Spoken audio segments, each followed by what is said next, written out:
Устаз, көз тисе эмне кылуу керек, кеңеш берип коюңуз. Алла Таала жаман көздөн, сөздөн сактасын деп бизде ата-бабабыз дайыма эмне кылып келген, бата тилектешкен. Ошон үчүн көзү бар адамдар өзүнө деле билишет өздөрү деле. Көбүнчө назар ач адамдар да болот.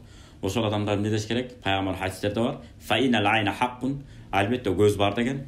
Машалла, Кудайым бериптир да, үйлөнгөнүн көрсөк не дейткенбиз? Кудайым куш боңорду бекем кылсын, бала болуп калса бешик боңор бекем болсун деп.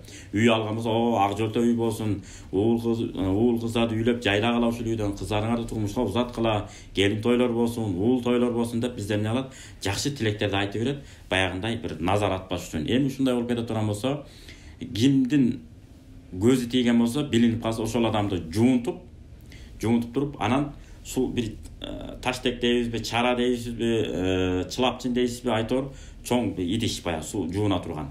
Ошол идишке тозуп алып, кайра бир идишке оодарып алып келип, баштан ылдый эмес. Ошо көз тийген адам, көзүккөн адамга, назар түшүп калган адамга желкеден ылдый, моюндан ылдый эмне кылып жибериш керек?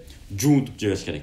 Иншалла Кудайдын буйругу менен ошо назарга калып калган көздүн таасири Кудайдын буйругу менен шыпырылып түшөт. Бул пайгамбар Мухаммад алейхиссаламдын сахабаларынан дагы эмне бар? Далилдер бар. Саад ибн Аби Ваккас радияллаху анхулардын дагы эмне бар? Ушундай окуялары бар. Келишкен жигит экен дегенде эмне болгон? Бир аял айтканда, аскер башыңар ушулбу дегенде кулап түшөт. Үйүнө барып эле.